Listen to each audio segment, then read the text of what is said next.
Good morning, everyone. Good morning. Thank you for being here on Mother's Day. I hope that you're at least thinking of your mothers, if not taking them out to brunch later on.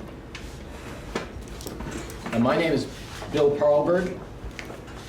I'm here to talk a little bit about my fabulous life in artwork and how I do a few things. Big thanks to the Seacoast Artists Association for hosting this. Big thanks to Mr. Richard Page for inviting me. You run this series, right? Well, I selected the artists, yeah, but Cheryl and I do this, yeah. Who do you have coming up next He week? does run the thing, he does a whole lot more than just ideas. I'm sorry, who do we have?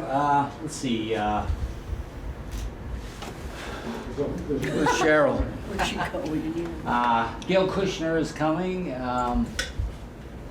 She does glasswork. Who's next? I'll give you Give me some 30 time. seconds at the end to Okay. pitch the next Yeah, one of these. that's a good idea.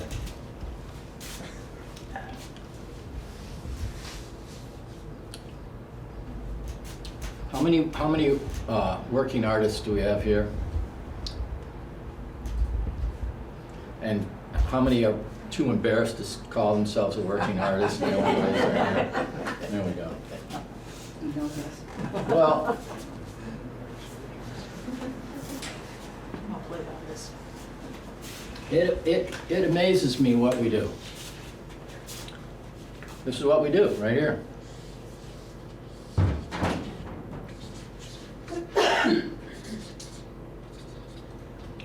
This is what we do right here.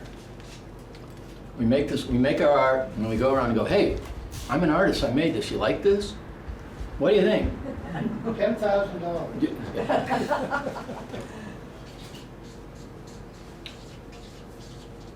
You want to buy it? You want to buy this? You want to be one of my collectors? Isn't this great? Why do we do that? I mean, what? Is it ego? Why? I'll speak for myself. Is it my ego? Do I need a validation? Is it? It's a weird thing that we do. Any ideas up there? Why do you do it? Because you have to. Exactly. Because you got kicked out of every other class. It's cheaper than therapy. There we I don't know go. about Nice that. one. Well, yeah. Ding, ding, ding.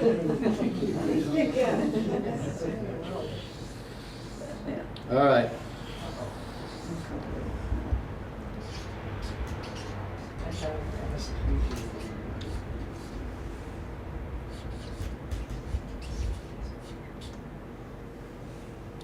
All right, here's my life in art, and hopefully it's something like yours.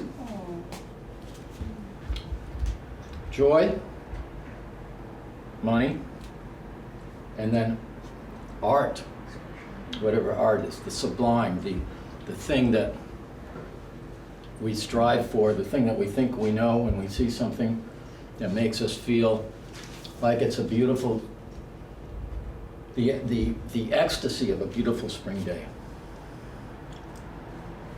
Oh, I said in the promo for this that I was going to talk about my fabulous life in art. I was going to talk about the monsters famous monsters of Portsmouth that I draw. I was going to encourage you to go outside and work outdoors.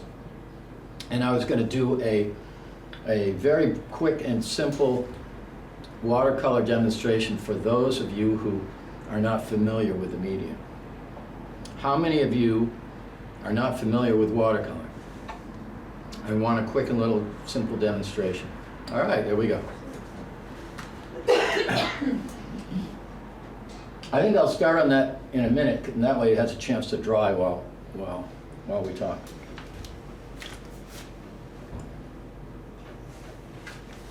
Let's put this up here. Maybe not.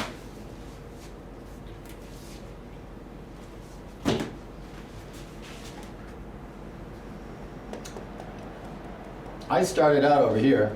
Oh wait, you can tell by this Venn diagram that not only is my life involved with joy and money and trying to figure out what art is, but also because it's a Venn diagram, I used to be a mathematician and a scientist. But first,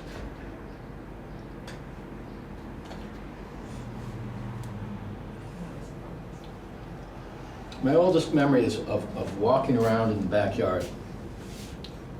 Can I borrow your pencil, your pen? As a little kid, and I don't remember exactly what I was doing, but I remember I was picking up stones or rocks or something, and I had this tray, and I was putting them in there and arranging them, and I was so excited at these arrangements that I was making. I had this feeling of making something out of nothing. I had this feeling of creating, I guess. I don't really remember it that well, but it's a very simple and incredibly powerful thing. You take two sticks, and then you go like this, and you go, oh, I just made something. Or you go like this, and you go, whoa, I just made something different. Two random sticks. Or then you go like this, and you made something really different. You made something from nothing. I mean, I still get that feeling. I put down a lot more than two sticks. There's about 10 billion sticks in that. But it's still the joy of getting your easel to stay straight. The joy of making artwork. How many of you get joy, whatever that means to you, out of doing your artwork? How many of you don't get it? No one wants to admit that. Well, I gotta say, every once in a while I don't. Yeah. And, Kaka, Do you need a screwdriver? screwdriver, flathead screwdriver.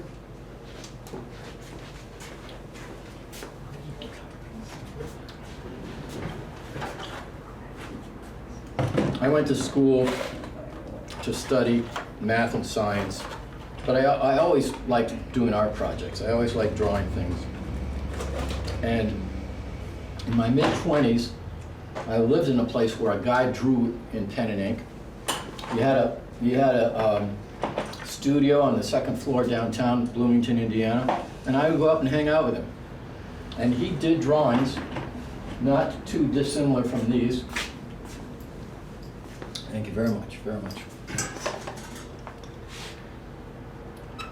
I was just bragging to Rich about how great this setup was. No, I'm That's your somewhat problem. embarrassed. That ought to do it, thank you. And so I thought, I always liked to draw things, but I think I took 2 art classes. I'm not a educated artist.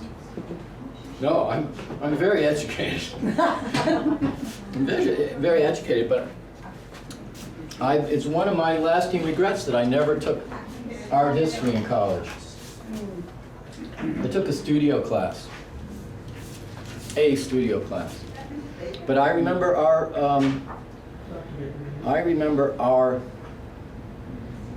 art museum in college, like I remember Andy walking through it. There's Andy Warhol, there's this guy, there's Robert Smithson, there's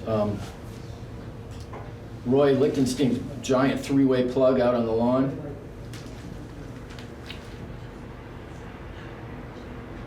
Anyway, back 40 years ago, 45 years ago, drawing in pen and ink was extremely marketable. We're using over this way now. Extremely marketable because it was easy to reproduce. It was easy to print. And when I moved to Portsmouth in about 1980, I started doing a lot of drawings, tourist vision views of town to sell prints in the galleries, and I did a lot of drawings of architecture and commercial projects for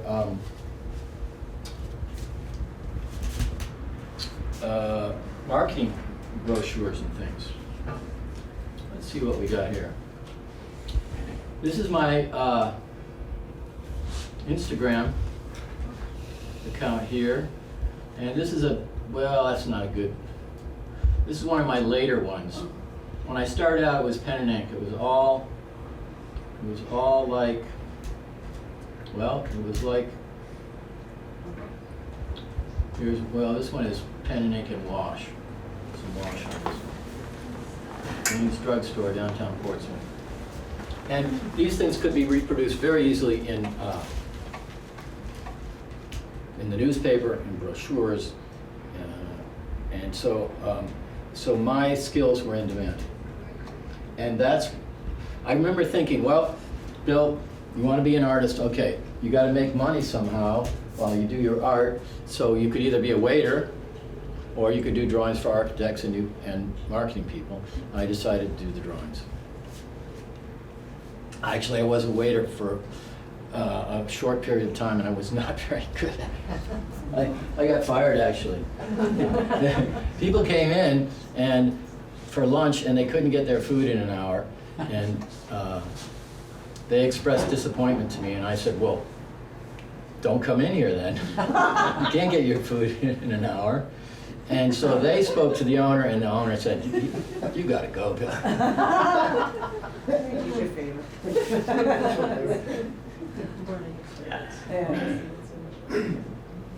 In the early 80s, a friend and I from high school started a magazine called Reports Magazine.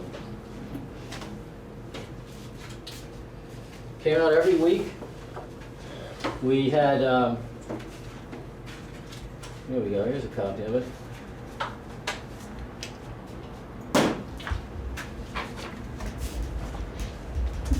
We had, I'll talk about this cover in a minute, but we had reviews, poetry, most expensive ads in town, but this, every week the centerfold came out. We had a centerfold.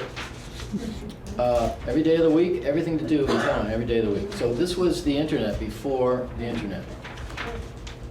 We had this available free all over Portsmouth, some places in Hampton, in Exeter, Dover, Durham. We had it about 4 years, every week for 4 years. That was 214 issues, I think we did of that, and we managed to sell it just at the right time in the middle 80s.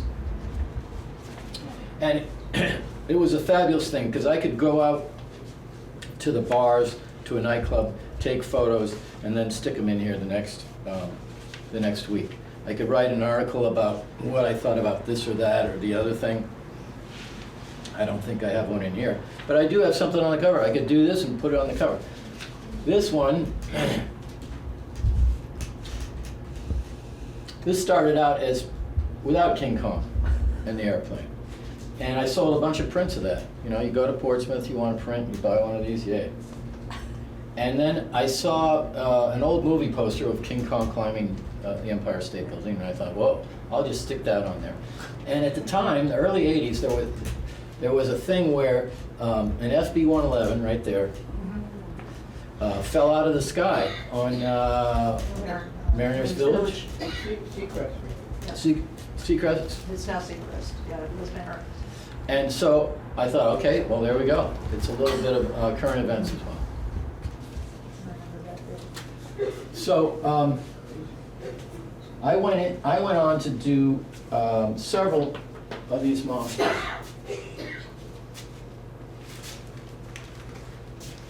Let's look at some of those. Let's look at some of those. Don't look at my messy desktop. Oops. I said.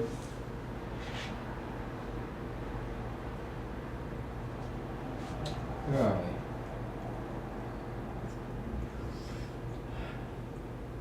Oh, let's talk about this first of all. I told you about how I did drawings for architects. Here's one. I went up to this place that was partly built. And, no, not that one. There we go. Anyway, I had to show him this rough drawing, and this rough drawing, and this rough drawing. I had to sit up in a tree to take pictures, climb up in a tree to take one, and then the final looks like this.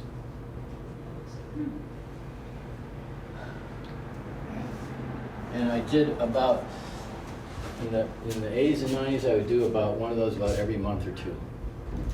And I had a guy that worked for me, and nowadays, most architects' drawing software has a module that will do at least wireframes and some pretty half-decent renderings. So my services are a bit less in demand.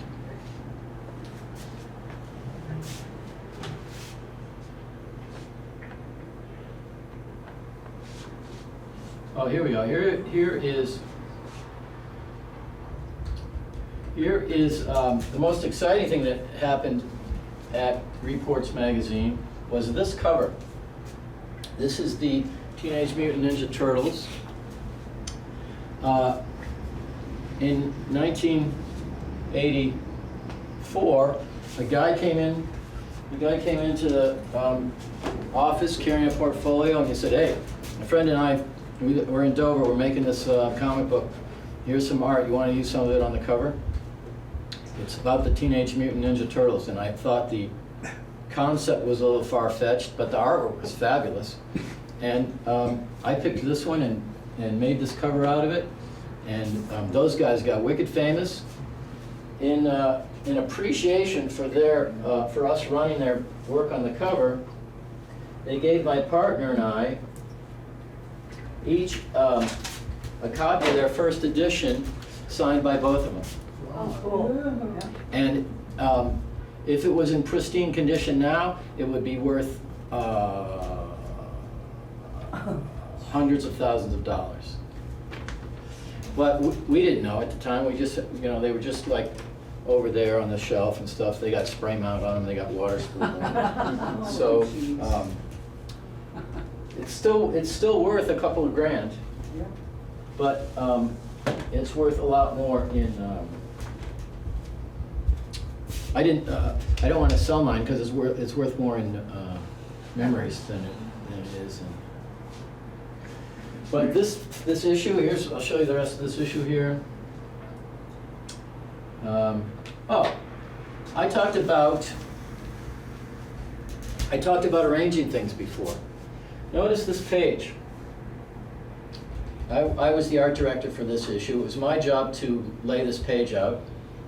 And, well, I did a half-decent job. I might have done something different now. But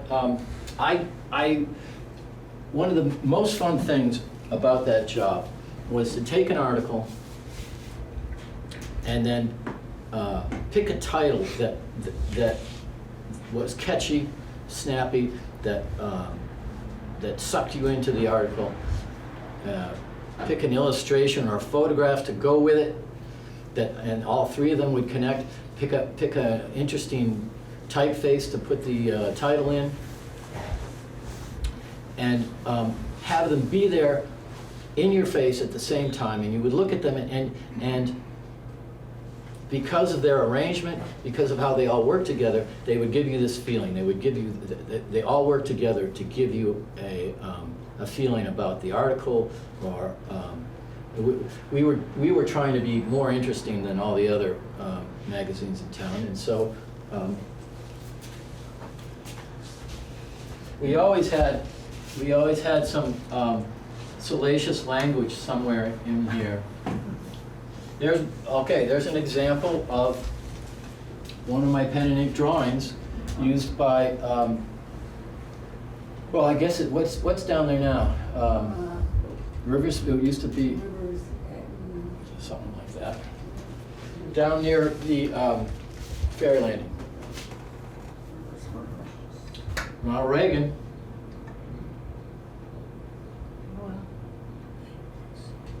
Now, to my eyes, to our eyes, nowadays, this looks very crude. It is crude. It was done on newsprint.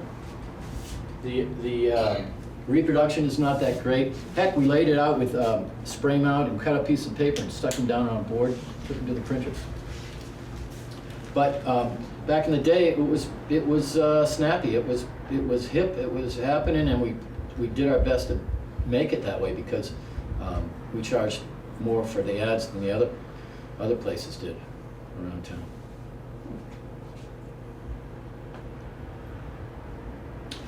So that's the money part. Actually, I got a lot of joy out of doing that. It was really hard work. But I got a lot of joy about doing that, but I made money as well.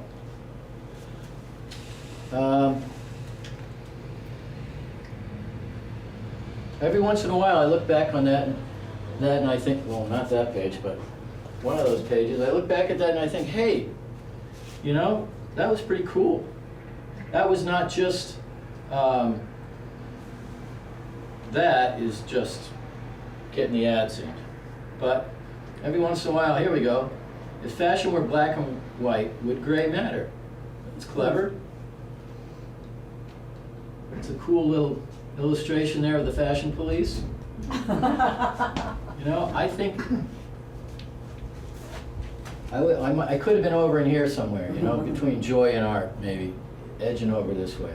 At that time, we weren't making much money, so we're probably out of this one.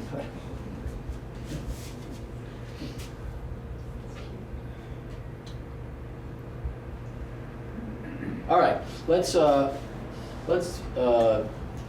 do some watercolor. I'm going to show you what I show my beginning students.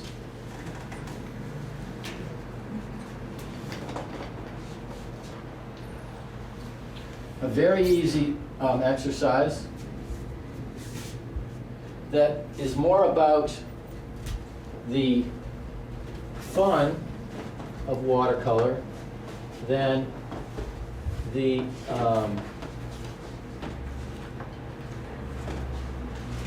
more about the fun of watercolor than the work of watercolor. Watercolor is a famously difficult medium. Allegedly, Degas, the famous artist Degas, was approached by some lady who said, I want to get a watercolor kit for my son. What should I get him? And he said, lady, you'd be better off getting him a revolver. Because it's tricky, it's difficult, and it's surprisingly so. I mean, it's like it's dirt and water. It's colored dirt and water, and you smear it around on some paper. What's the big deal? I mean, how hard can it be? Well, it's surprisingly difficult. For those of you who have a little watercolor experience, you will know that very often the harder you try, the worse it gets. Bigger the mess you make. So for those of you with experience, I say, put it down there and leave it. One of the superpowers of watercolor is to mix colors on the paper. But don't mix them too much or you'll just make them muddy. You can't dab. You oil painters, dab away, dab, dab, dab, dab, dab away. When you try watercolors, and I've seen this, one of my students, Joan, actually, who started the Loaf and Layla. Anyone remember the Loaf and Layla down there? Joan Harlow. Yeah. Joan Harlow. Yeah. Yeah. She is a fabulous oil painter. She has a studio on Monhegan Island. And she goes, Bill, I want to learn watercolors. And I said, all right. And man, she just dabbed away and dabbed away and dabbed away and dabbed away. It was an extremely, well, I mean, she was used to doing great things in her particular technique, and it was extremely difficult to get her to whip it on there and leave it. And it was difficult for me as well. I started doing watercolors about 20, 25 years ago. And I was good at doing those architectural drawings with markers and colored pencil. And I thought, I gotta learn to paint. My friends are painters. I got friends who are painters. You know, I can learn to do that too. And I didn't know anything about painting. And so I went like oils, acrylics, pastel, watercolor, eeny, meeny, miny, mo. I thought, okay, I'll do watercolors. What the heck, I'll do those for a couple of weeks, I'll get good at it, and I'll go on to oils, I'll get good at those. Well, I pretty much got worse for about a year or 2 years. I had a couple of early successes, and I was going like, yeah, and then, yeah, I was like, whoa, what am I doing? And it took classes with Jan Kilburn. Any of you take a class with Jan Kilburn? She used to have classes up in Portsmouth. She's from Damascata. She's a marvelous, marvelous teacher. And she'd be up there at the front painting, and I'd go up there and I'd watch her, how she stuck her brush in the water, how she and I went, oh yeah, okay. And it made a huge difference to watch somebody else doing it. What time do we have? 12 o'clock, 12 o'clock? Well, yes, you got an hour. an hour. We got an hour. All right, I've got to paint really slow then. Yeah, really, yeah.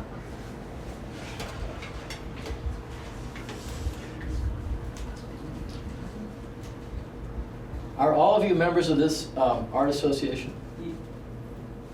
Good for you. Good for you. I encourage you to, well, since you're members of the art association and you're here, I don't have to encourage you to get involved. Up in Kittery, at the Kittery Art Association, I'm on the board there. It takes us a staggering. We hang between 100 and 150 pieces in a show. How many are on the wall here right now? A lot. Yeah, probably that, close to that. Well, up in the town hall, it's over 100. And it takes about 100 hours of volunteer time to put up a show, as you probably know here. And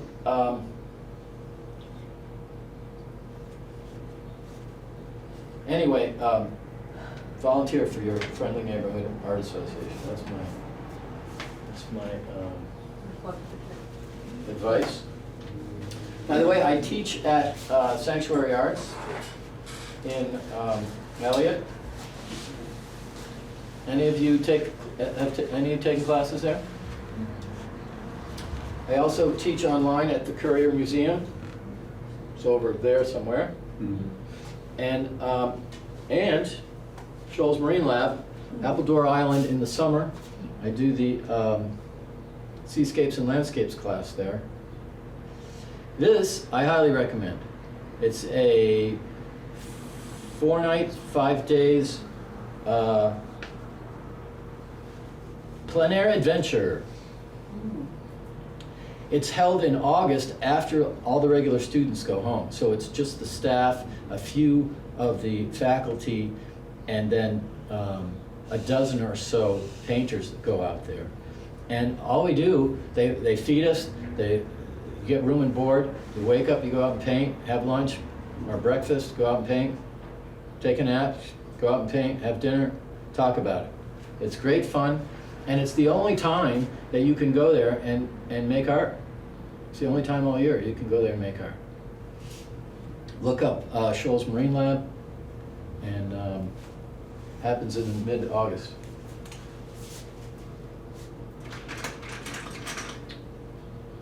All right. Hey, Bill, Yeah. can you grab Can I have Marcia's my pen? Can I have my pen back? No, you can't. It's I'm pen not, now. I'm not, What did I do with it? it's on the table. Thank you. You're taking notes? Good. Yes, yes, yes. What we're going to do here is We're going to paint a tree. This is, again, for those of you who are not familiar with watercolor, this is meant to get you excited about it in a very easy way. We're going to use a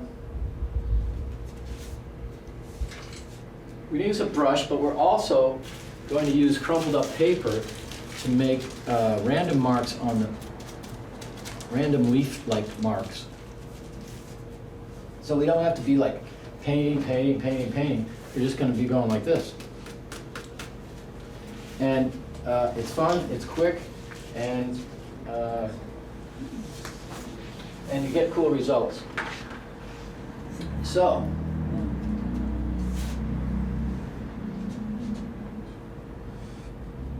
a little yellow.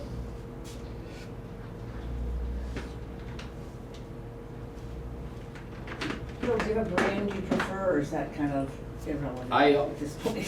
I use Winsor Newton, but not because I think it's, I know that it's good, but I haven't tried very many Curious. colors. Long ago, I realized that watercolor is complicated enough without using a million different brushes, a million different colors, a million different kinds of paper. I stick to the same paper. Doris Rice hates this paper, by the way. She thinks it smells like wet socks. Dogs love it. Is that That's cold or funny. hot or cold? This is cold press. It's got a little bit of texture. Watercolor paper comes in hot press, which is very smooth, cold press, which has got a little bit of texture, and then rough, which is rough. And this is 140 pound, which is pretty standard. Although Russell Whitten likes 90 pound, lightweight paper. He loves that. And I think anyone who could afford it buys 300 pound paper, which is like cardboard. And it's a tremendously luxurious feeling when you're painting on it, but it's expensive. I'm mixing up some yellow, some blue, and some red. Here's another pro tip for you. Limit your palette. When you get a watercolor kit, it will come, it could come with 14 or 20 different colors. You don't need all those. You need a red and yellow and blue that make you feel happy when you look at them, that seem to go together for you. And you probably need burnt sienna, which is a kind of reddish brown, rusty color.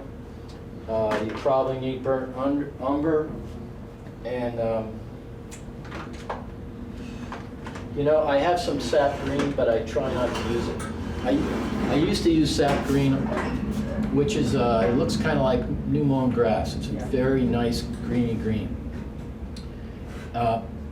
But now when I look at my old paintings, they all have this kind of insipid sap green. Everything, I just used it for everything. So now I try to mix all my greens.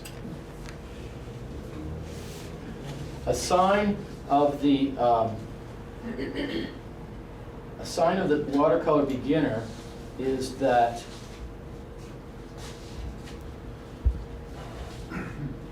their watercolors are light. They're not very bold.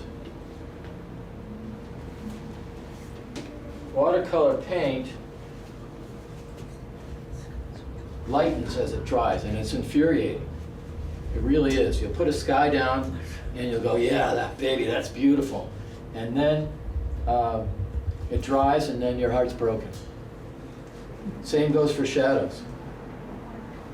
So go bold. When you do watercolors, make things just a little darker, a little more saturated than you think you need. If it's too dark, it's probably just right. In this case, I'm not trying to paint that tree over there or any particular tree. I'm making up a fantasy tree, so I can make, and our goal is to get the colors to mix on the paper and look cool. So I'm mixing these up very strong.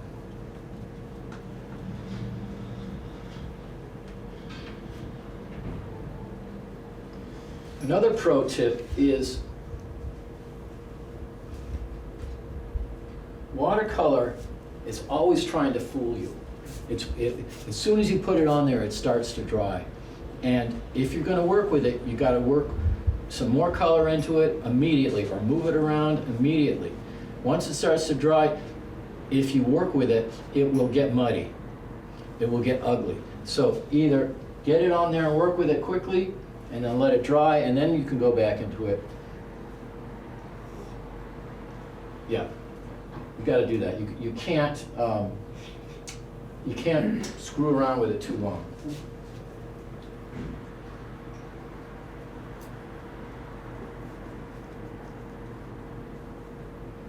And so it's important to be aware of how dry your paint is, how fast it's drying. It's infuriating to be painting out by the ocean where it's very humid. And a technique that you could use around, well, I don't know, depends on the humidity of the day, but a typical technique is to, which we're not going to do today, but is to paint a wash over the whole thing, let it dry, and then keep working. Well, if you go to do plein air in the afternoon and you put a wash on there, you'll be waiting an hour for it to dry if you're down by the ocean. So you've got to work in a different way. You've got to work more dry.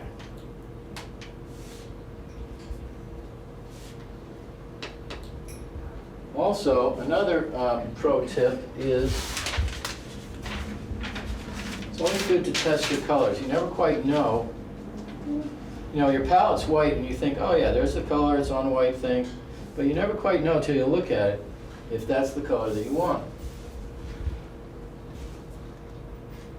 So it's always a good idea to test your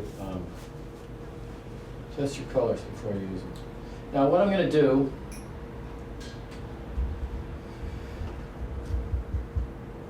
here's my tree, my advanced tree drawing right here. I'm going to use yellow. Oh, geez. I have a color malfunction.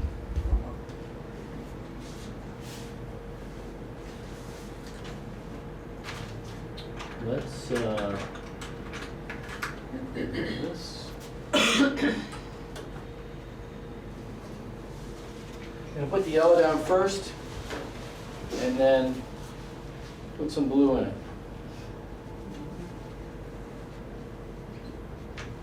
Let's pretend the sun is coming from the right-hand side.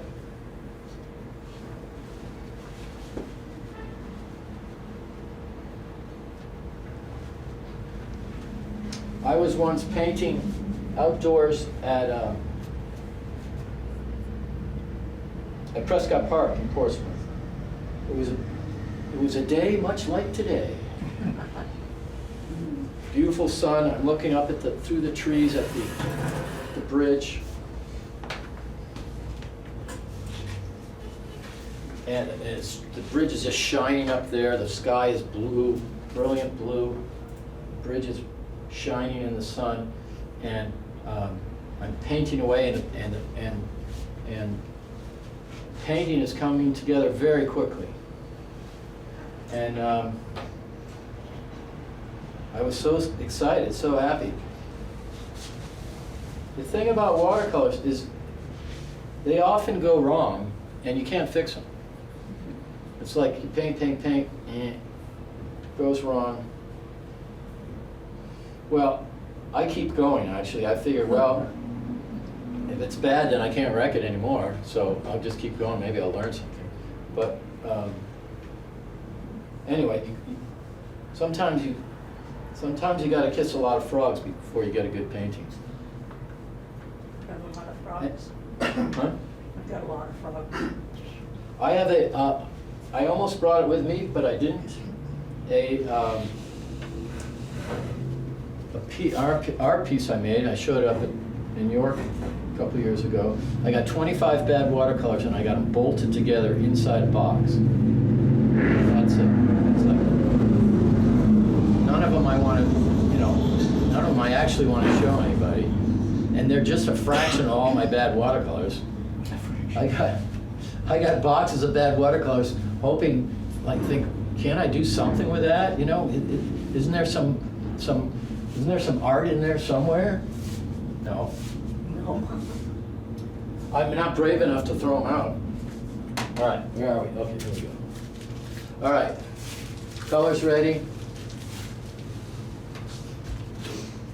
So what we want to do here is to get the yellow on and then get the blue on and a little red as well. A little red as well. Well, they're still wet. Then we'll leave them to dry. The texture that you get out of this is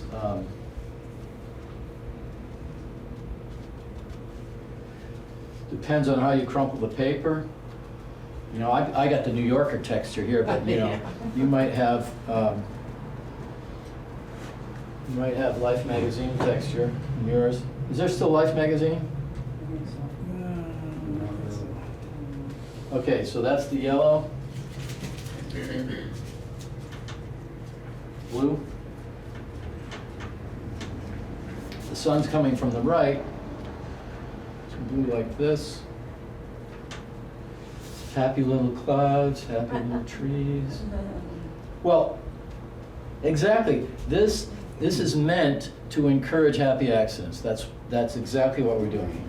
Thank you, Bob Ross. Is he still with us, Bob Ross? No. Well, he,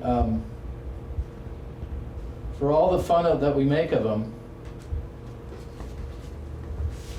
Now, when you do a watercolor, don't be afraid to maneuver it a little bit. You might go, oh, there's not enough. Where's my yellow? I want some more yellow in there. And then a little voice will say, don't do it, Bill, don't do it, you're messing it up. And then another voice says, but I could fix it, I really could fix it. Usually, when that's happening, you're not going to fix it. Usually, you're going to make it worse. So don't listen to that voice.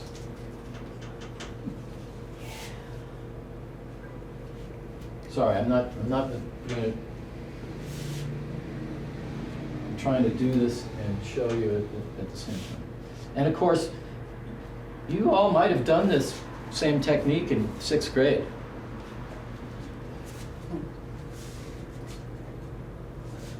Let's see. A little red. Not much red, but a little red. I could have used burnt sienna for this, actually. Trees have a tiny little bit of, well, not much this time of year, but a little bit of brown in them.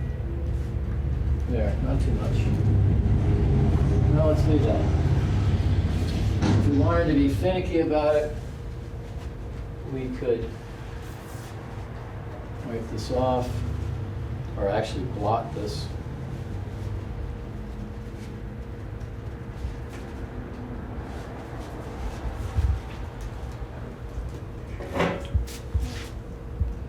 One of the superpowers of watercolor is when you mix the colors on the paper. You can't get these subtle tones and variations on purpose. You gotta do it by accident. And speaking of subtle tones and variations, I got some on the floor here. Luckily, it's watercolor. All right, let's let that dry. We'll talk more about the famous monsters. So I did a bunch of tourist vision scenes of Portsmouth. Here's one.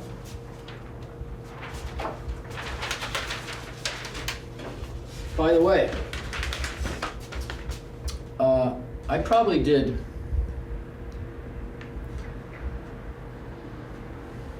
10 or 15 good ones of these in the 80s and 90s. And for each good one, I did 4 or 5 or 6 bad ones, or not so good ones anyway. This technique is very different than watercolor. This technique is very easy to do, actually. Once you get your shapes in, you just, the cross-hatching that I do, you do a layer of lines, you go, is that dark enough? No, do some more lines. No. Is that dark enough? No, you do some more. And you build up things that are dark, leave the light there, and when you think that's dark enough, then you're done. It's unforgiving in a certain way because sometimes here I was using a rapidograph, one of those old style technical pens, but I used Crowquill too, which is like you know, Thomas Jefferson style ink pen. You get a beautiful line out of that, thick and thin, sensual, but every once in a while I'll just drop a blob of ink on there and there you go. And then you got to make it really black right there. Yeah, that's it. So I did a lot of these, and I did King Kong, and then let's see. Nope, not you. Nope. Here's King Kong.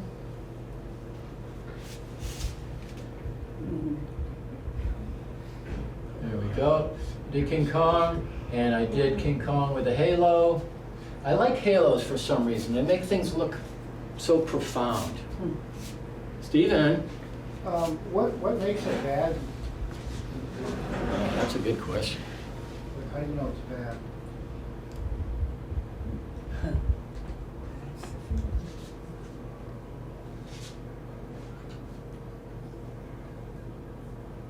It's a good question. I think that, well, I think in this case, I had certain expectations about what I wanted the thing to come out as. And if I didn't meet those expectations, then it was bad. If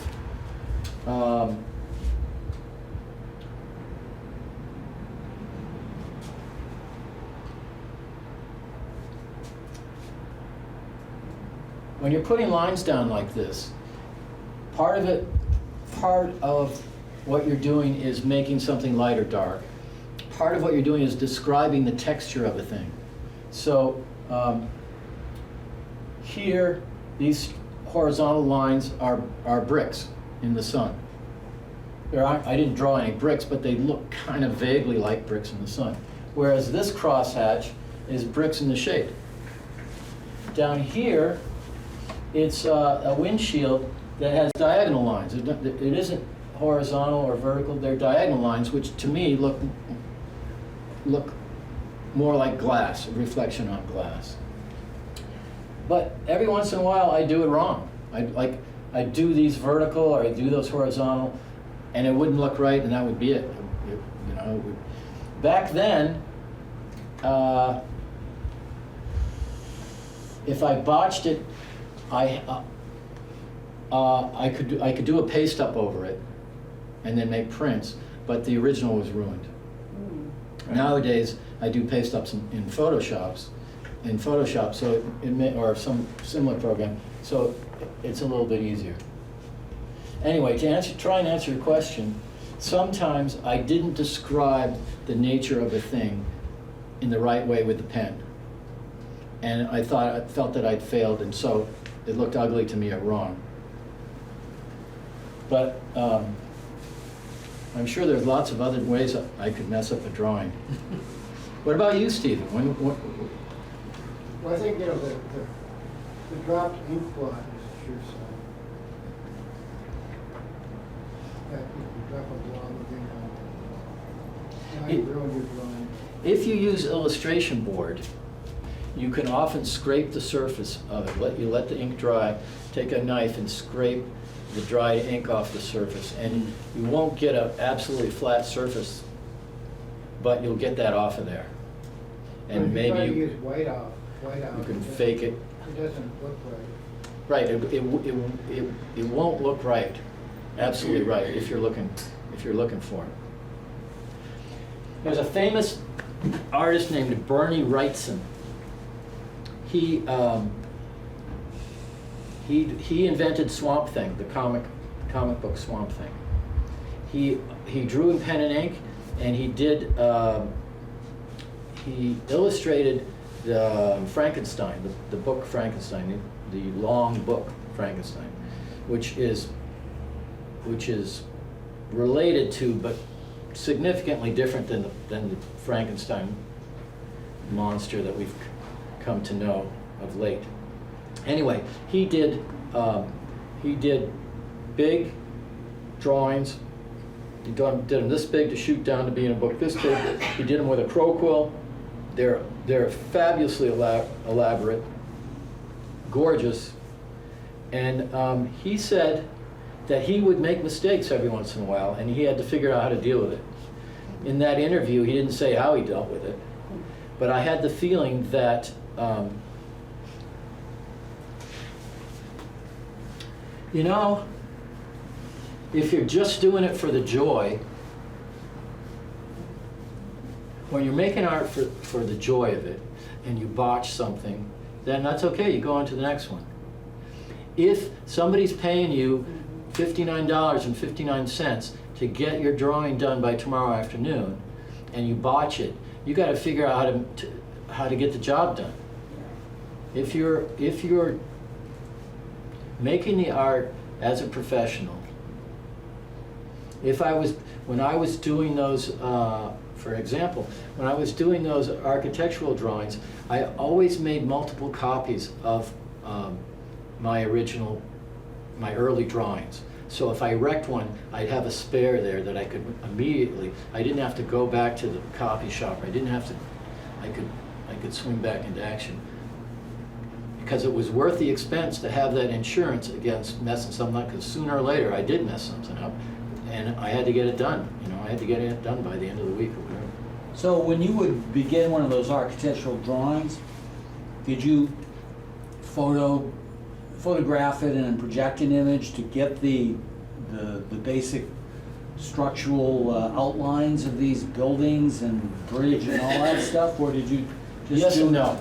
A drawing like this, Yeah. everything was there. I could take a picture of it. Yeah. And back then, this is in 1983. Yeah. I took a slide projector, projected it on there. I traced the shapes and I filled them in. Right. That's what I was wondering. Yeah. And when I do it for money, or when I have to get something done, I use the fastest way to get it done. Yeah. Because it's a job and you got to get it done. If I'm doing it for joy, then I'm in life drawing class and I'm just drawing and making all the mistakes I want. Who cares? Right. But if you got to crank something out, then let's go back to this one here. Downtown Portsmouth, 1987. And this building wasn't there. I had plans and elevations from the architect, and I knew the heights because this building was there, and this building was there, and the perspective was pretty simple. I had a vanishing point back there, and all these lines had a vanishing point over here. So, but still, I had to figure out how far that would come out based on the plan, and build those greenhouse sticking out things. And that was a simple one. It's when you get a lot of dormers, when you get a lot of bump outs, and you got a lot of gable ends. Shapes. Yeah. That it becomes a headache. And it's geometry, it's linear perspective and Right. geometry. Yeah. And, did that answer your question? Yeah. So if I'm lucky, you know, I have this. If this was out in the middle of nowhere, if this was out at a new office park and there was nothing around it, and it had some less regular shape, this is a simple shape Right. to draw, then I had to be very careful about the perspective and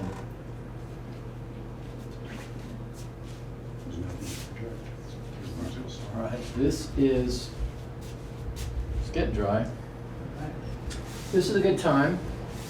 It's still wet, but it's a good time to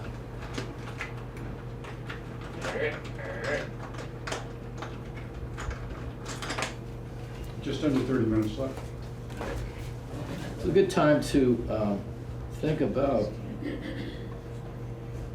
how we want, where our tree trunk is, where our branches are going to be.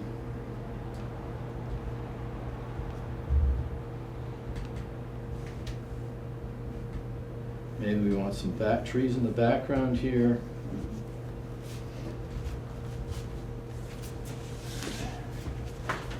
You can put some in while it's still damp.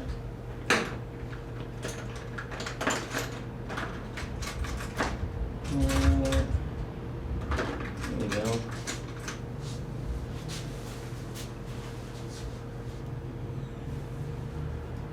What do we got? What do we got?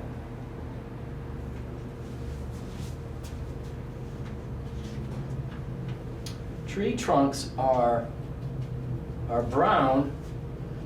Are brown if you're using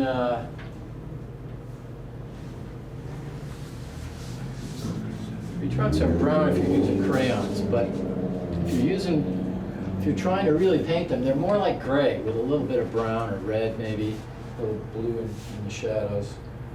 So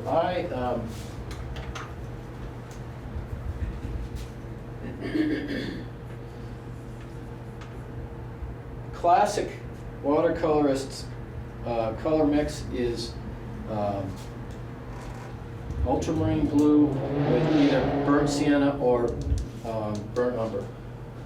Those colors have been used forever and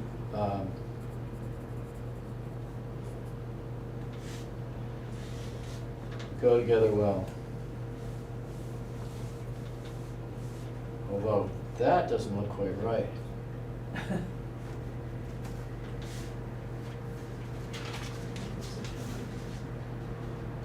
It's a little, more brown.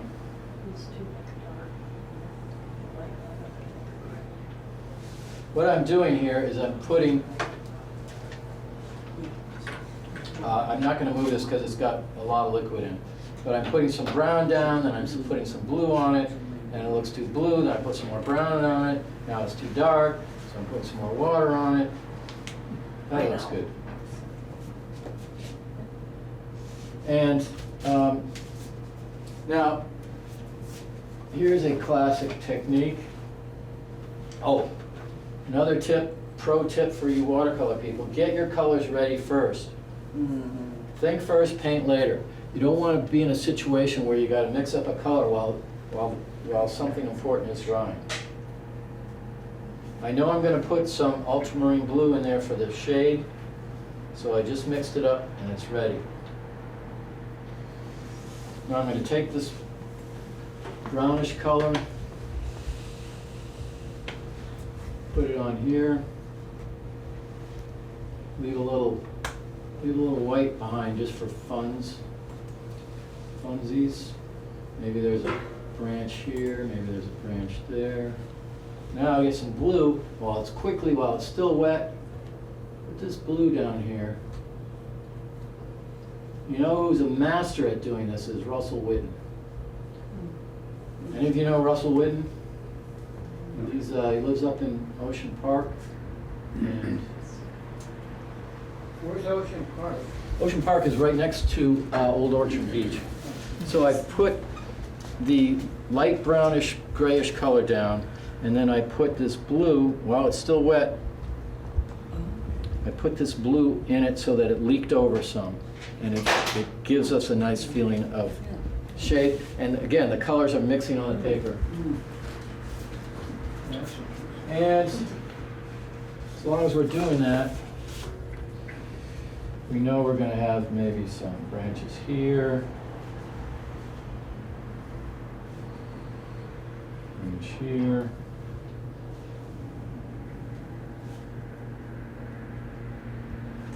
Now, I encourage you to try this. Absolutely try this at home. Would you put a sky in first, or you don't have a sky? Good question. Most people would put the sky in first, Yeah. but I like to put it in later so I can leave a little white halo or rim around things. It gives this effect of light on the branches, and that's what we'll do next. As a matter of practice, I've only put one layer of leaf colors down, and as you can see, it's drying. It's drying darker and darker. Sorry, lighter and lighter. It's not really dry enough yet. I'm very tempted to go in and find some darker areas. The cool thing about doing trees is that you get some blue on your brush and you start going in here like this, and you start being able to see in there where the leaves are and the shadows, and it's very, I find it very rewarding. It's like I'm drawing the tree. It's like the tree is coming up right in front of me. It's great, but this is still a little too damp for that. Do you normally build from the front to the back with watercolor, or? There are many paths to the summit. Okay. Some people, like I said earlier, some people do a wash over the whole thing and let it dry, which is a very powerful and effective technique.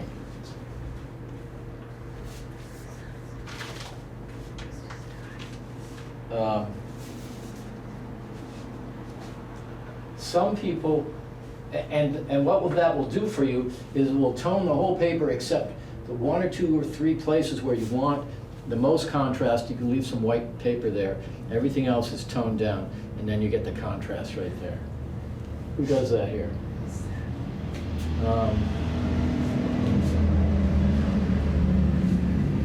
You can sort of see that up here. This person wants you to look at the building there, the house there. Uh-huh. And so they could have done a wash over the whole thing and left that behind, left that untouched.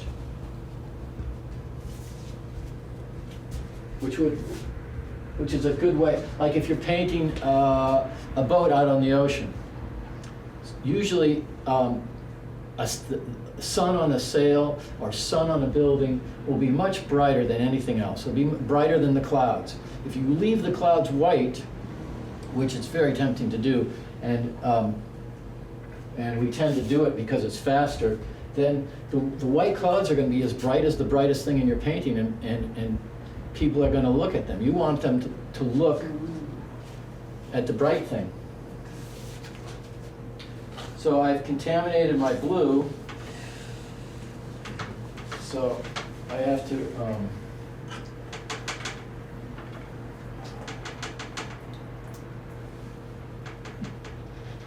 my old teacher, DeWitt Hardy, who's passed away 5 or 6 or so years ago, he'd always go like this, no matter where he was. When he wanted to get water or paint off his brush, he'd go like this. And I've spilled some, sorry about that, but this is the Art Association after all. I have some real dirty water here.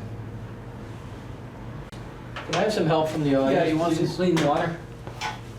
Yeah. For the sky. You want some pretty clean water for the sky. Yeah. In the meantime, let's go back to the monsters. Now, these are my old monsters. That's Queen Kong right there. This is Kong 3D. And if you're lucky,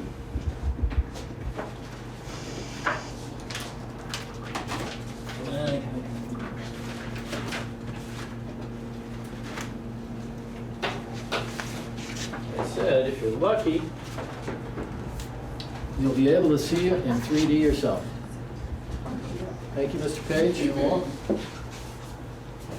I said back then I did things as paste up. Well, here it is. This is the very first one, the original one. I drew it on this piece of paper, stuck it on there. Yeah. You see it? Does it work? Does it work? Yeah. Oh, yeah. That's Kong. This one is the Piscata squid. It came from beneath Series Street.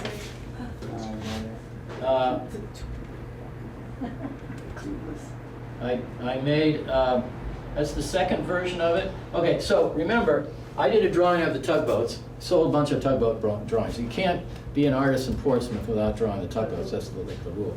So then I thought, okay, I'll stick a monster on there and then I can sell a bunch more drawings. It has turned into a challenge to recycle my old pen and ink drawings by sticking monsters into them. So this one, you notice that the arm on the far left is actually a photoshopped and twisted version of the arm over on the right. I just copied it in there to make another version of the same thing. Here is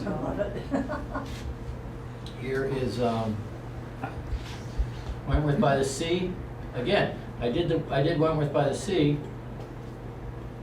and then I'm allergic to lobsters, so I actually drew this lobster. I bought the lobster and I set it up on this little stand, and I sat there sketching it for a couple of days. It got a little gamey. Two versions of that. Oh, this is me. This is the birth of the mermaid drawing. I'm sitting on Newcastle Beach. One of you will remember when we did this before. And if you see down here in my sketch pad, I'm sketching a mermaid at the lighthouse. And the result of that is this one.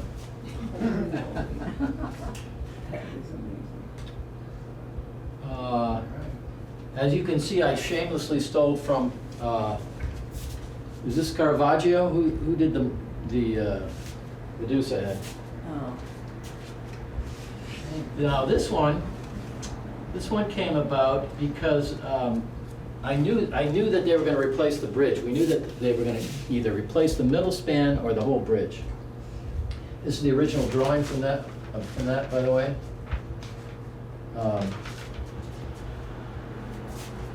The text on the left there says giant monster attacks bridge.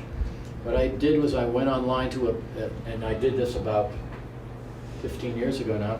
Went online to this translator thing. They translated it, and then I went to some forum somewhere and I said, look, this is what I'm doing. Giant monster attacking the bridge, and they pointed out that in I'm going to say Japanese culture, but I'm sure it's more complicated than that. A large old monster has a particular name. It's called a kaiju, I think, but it's different than, you know, your run-of-the-mill monster. It's not a monster under the bed or over there. It's a big, huge, scary monster. The text for that really does read giant monster attacks bridge, and I've had tourists visiting town appreciate that.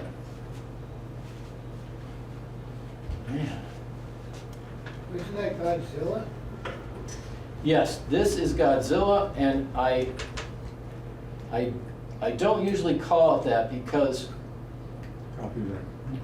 copyright. Until recently, Godzilla had an army of zombie lawyers very diligently going after the copyright, and I didn't want to stumble on that.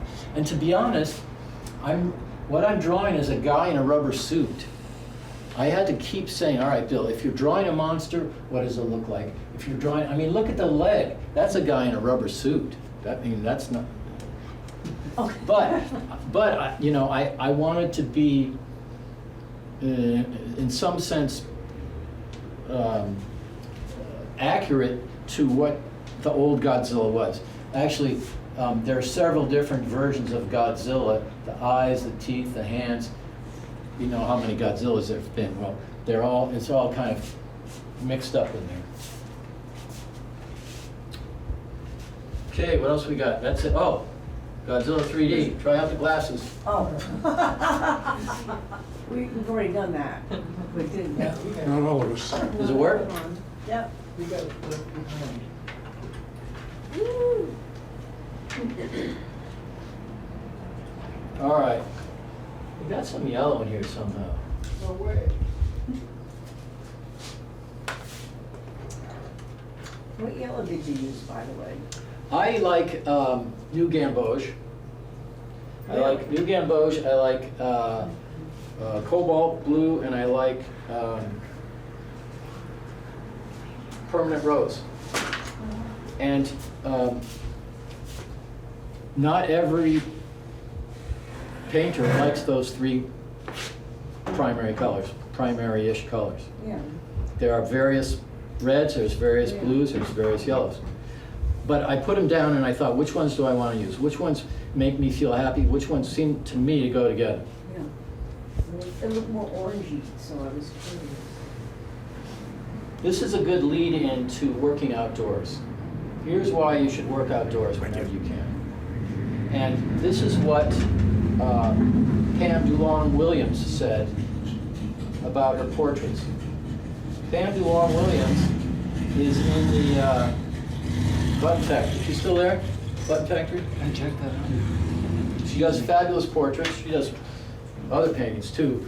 But I heard her speak once, and she said, you know, before I do somebody's portrait, I have them sit there, and we sit and we talk for a while, for an hour or 2 hours or a day or two, and I watch them, how they move, how they sit, how they laugh, what happens to their face, their posture, and only after a while do I think, okay, this is how I want to do it. I want to capture that thing about this person. If she'd taken a photo, this is all that she'd know. Right. And I thought, wow, that's why I like to go outside and paint that tree. Because if you take a photo of that tree, then okay, you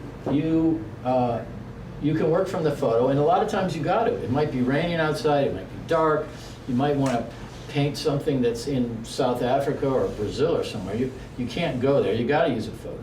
But if you can possibly go outside and walk around the tree and wait till the sun comes in and out, wait till the wind blows a little bit, and look at the tree for a while and try and think, well, what is the essence of treeness for me? What speaks to you about that tree?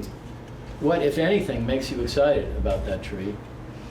And you will only know that after you look at it for a while, after you spend time with it. And that is one of the reasons to work outside. Which reminds me, if you don't see anything about that tree that you like, then don't paint it. Go and do something else. One of the secrets to doing good artwork, actually, one of the secrets to doing good anything in your life is to do it with passion. Find some emotion to attach to it. If we all paint that tree right there, great. We'll all paint the tree. But if you got your heart broken under that tree when you were 19 years old, you're going to paint a better tree in some strange way, then I will. If I'm painting that little kid over there, then great, I do that little kid. But if it's my grandson, it's my own grandson, I will do it with more something, with more gusto, with more passion, with more. One of my students, just a couple weeks ago, in my tree class at Sanctuary Arts, she comes in and she's an experienced watercolor painter. She draws, she's great. She comes in and she has this bang-up pen and ink drawing of an apple tree. And it turns out that she grew up over here on the road to Stratham, and now there's a dentist's office there, and there's a car dealer and stuff. But she grew up on the farm there, and the apple tree that was in her front lawn back then, it's still there. This ancient apple tree, and she's pretty ancient herself. So I mean, not as ancient as me, but she's the tree's been there a long time. Anyway, she drew the heck out of this tree, and it's clear that she had some special connection to it, some emotional connection. So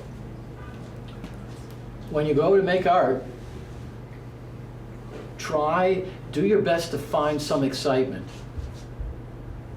Do your best to find some emotion. Back when I was riding bike racing, I could find motivation to keep going when it hurt, when I was really tired. Either because I loved my girlfriend a lot, or I hated that guy I had to work at Camp Abenaki with. I hated his guts, and if I thought about him, I could work harder. Well, if you got to make artwork because you hate something, well, that's better than just being blasé. It's better than just being bored. Find something. Find something that connects you to it. All right, let's put the sky in. The sky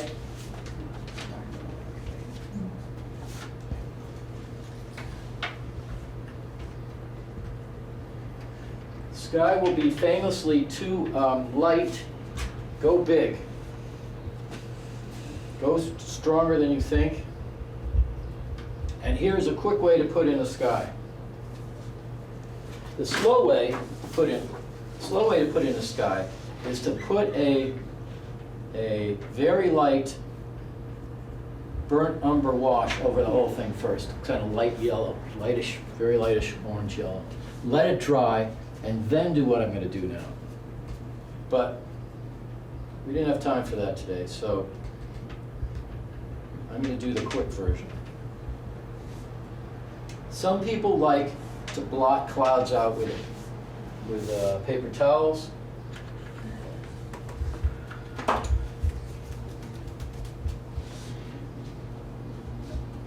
going to hold this like I'm going to do this.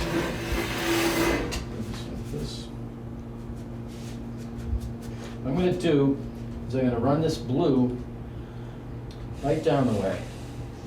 But for clouds, I'm going to put some water. I'm going to put some water on here where I want clouds, and I'm going to run the blue up next to it. So I'm going to do more or less a graded wash down the way, and where the water is, I'll run around the edge of that, and if we're lucky, it'll give some fluffy-looking clouds. Now, when you put clouds in, think about it some. Think about how the sky and the cloud shape work with the rest of your composition. This is a nice sky for this photo here. It's dark on the edges. These come in like this, like the rest of this comes in like that. It could have been a lot worse sky. I don't know if this person's Jim. I don't know if Jim thought about this, but it looks like it did. In this case, I always try and make something that's pointing down at the thing. Clouds are usually bigger up top, and they're smaller and more horizontal off in the distance.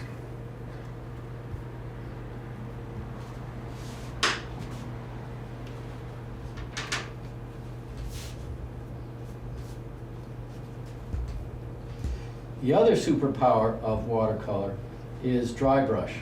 when you move your brush really fast and you skim it across the paper, you can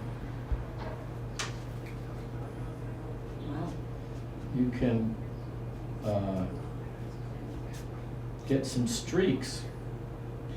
It's very hard to get streaks that you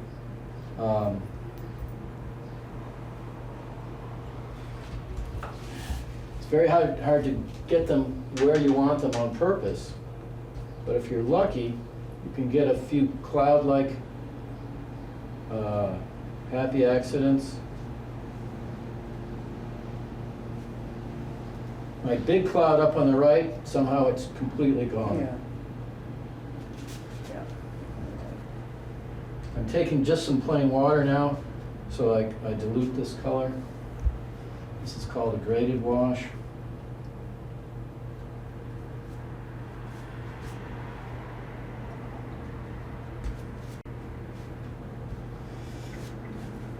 Now, most people will run the sky right behind a tree, Mm. because the trees are usually darker. But to my eye,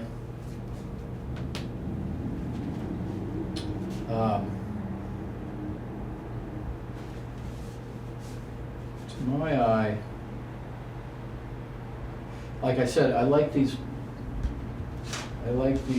now, this is exactly the time you shouldn't be messing with it, Bill. But I need to bring a little more in here, some sky holes in here, over there.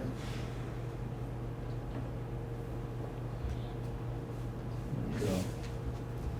Now, you don't want to leave these blobs of water here. If you leave those on there, they're going to blossom out and they're going to make broccoli-looking things called backgrounds. The official name is broccoli, but you know. And now, some people, I'm going to do it here just to show you, but I don't really like doing it. Some people will blot clouds out. While it's still wet like this, it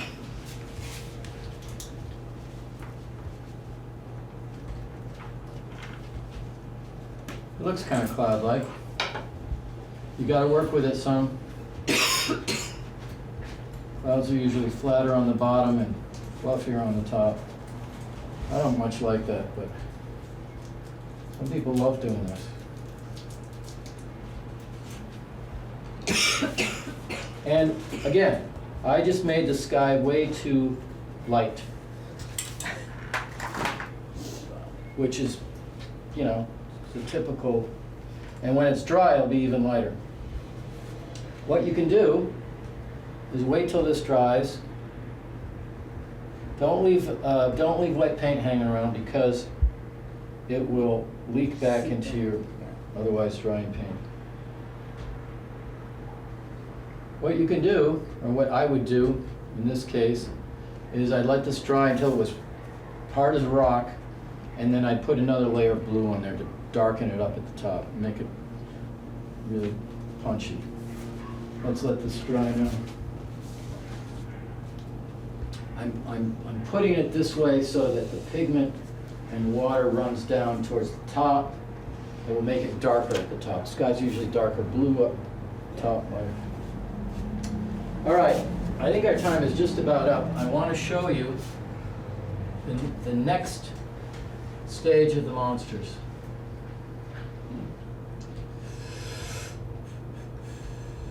Where are the next stage of the monsters?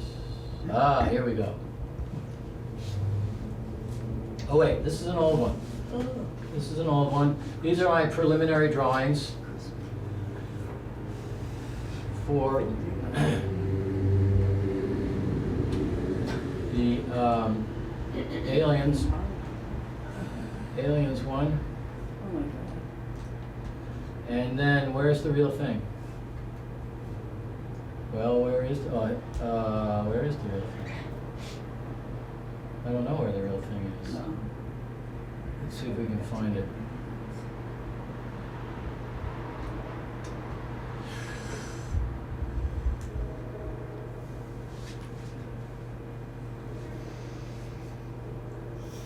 Here we go. Oh. And this is the final version.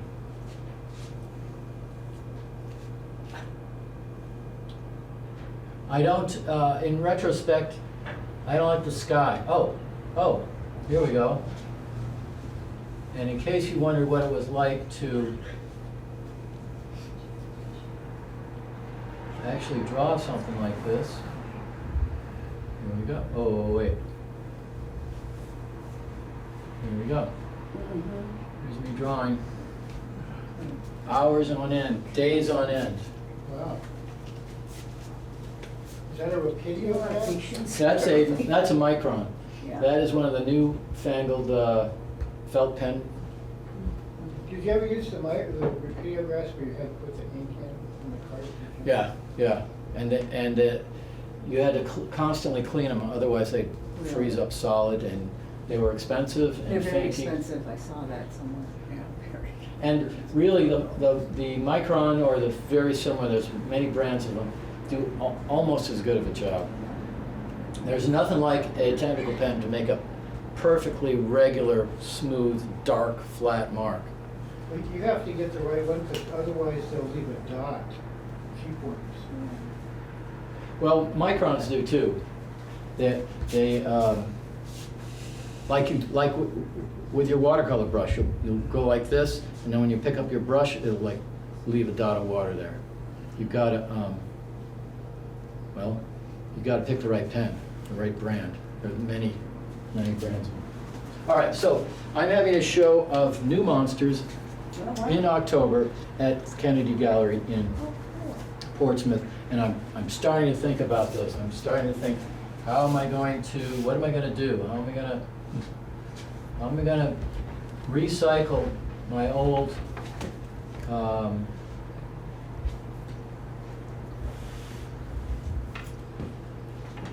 let's see here. That one doesn't go there. This one goes down here. All right, so here's the music hall that I did many years ago, and I thought, music hall came back from the dead, so why don't I stick some zombies in there? Very cool. So these guys are doing the thriller dance, the zombie thriller dance. I'm not really sure that this works, but it's an idea. So cool. This is the view out my old bedroom window when I used to live on Badger's Island. I sold 1 million copies of this print, Oh, yeah. and I have not stuck a monster in here yet. No. All right. So I'm thinking, what about Moby Dick? Here's an old thing of Moby Dick. Here's an old thing of Moby Dick. There's an old thing of Moby Dick. So why don't I stick Moby Dick in there, Oh, my God. chomping on a lobster boat? Now, I've had a lot of friends who are lobstermen. I respect lobstermen. But the lobster fishery is under some pressure, as all the fisheries are. And I've realized that these monster drawings of mine are, they're, in some way, it's nature against mankind, humankind. And I thought I'd be a little more explicit about that. Here, we're a you know, like a oceanfront community. We have people who make their living on the water and have done so forever, and it's running out. We're using up Mother Nature, and so here's Mother Nature fighting back. That's creepy. Now, this building here, this is the old federal building, and the town of Portsmouth has been wrestling over what to do with that for how long? 5 years, 10 years? Yeah. And I think if I gotta work on this some more, but I think if a giant spider is like tearing that thing up, is chawing on it, it might be fun. What else do we have here? Oh, here we go. Here's a drawing. I've sold a few of these prints, not many. This is the guy working on the steeple. Now I want you to notice, I'm very proud. See how I did this pen and ink work to show the light streaking down? Yeah. That, I'm proud of that. I haven't seen that other places. Proud of that effect. It kind of modeled like a reflection or light streaks. So what do we do with this? Well, let's see about... For those of you who've seen Ghostbusters, you will That's recognize the Stay Puft Marshmallow Man. That's perfect. And if you haven't seen Ghostbusters, well, you know, there is no such thing as Stay Puft Marshmallows, in case... I thought there was, and I thought Stay Puft Marshmallows was a real thing, but they made it up for the movie. Oh, and here, this is Rick Astley, and he's Rickrolling. You know what? Are you familiar with Rickrolling? This guy did a big hit in the '80s, pop music hit. One hit wonder? And no, he's Oh, I don't know. he's accomplished. Anyway, starting about 15 or 20 years ago, people would sneak links to him singing his song, his biggest hit, like you would click on something because you thought you were going to how to fix your car or how to do this or how to do that, and you would actually get him. And it's called Rickrolling. It's a thing. Oh. And the funniest use of that was the Red Sox were out in LA or San Francisco, and there was a lot of Red Sox fans there. And you know, Sweet Caroline, you know, they start singing it. So the Sox were winning, I think. Sweet Caroline comes on the Jumbotron for like 5 seconds, and then they switched off and they had Rick Astley singing his hit from the 80s. It was utterly hilarious. But of course, if you don't know about Rickrolling, then it's probably not that funny to you. All right, questions? We're just about done. Can you hold up your artwork a bit? This, you can see my sky is just fading away to nothing. I didn't go big enough. Despite me telling you to go big, I did not go big enough. My next step, this is dry, when this is totally dry, paint in some background trees. The grass here, we'll put some yellow and then some blue on that really fast. They'll mix to make green. There'll be green grass in the front. This tree needs a bit of work to find where the branches go, and you can be as persnickety as you want in putting more. The sun's coming this way, you probably want more shadow here, more in there. These sky holes in here, they typically have dark shadows at the top. Well, the leaves aren't quite out enough yet, but you look up through there, and the shade is on the top rather than on the bottom of these. No.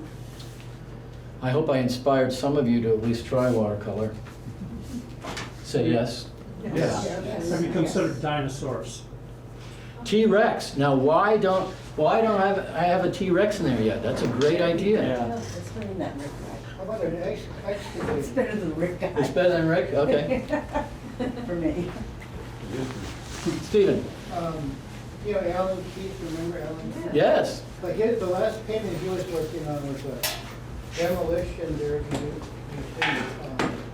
excavators and excavators. In downtown Portsmouth or out in the No, country? it was just a piece of cardboard. He was working on many of his heart attacks. Did he have some thinking behind that? What was his?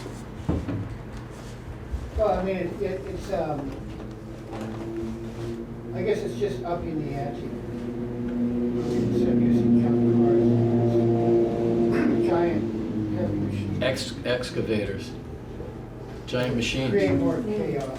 Next step would be those Transformers, right? One that can stay Those Pacific Rim, those giant robots that fight. Yeah, There. like these giant machines that you can go on Facebook, you can get like a big machine, they have the biggest machine in the world. It's ridiculous. Well, when you go on Instagram, they show the biggest machines falling down a hill somewhere or falling over or breaking. The giant machine could be falling on the building. That's a good idea. Thank you all for being here. Thank you, Bill. Next week is who? Oh, yeah.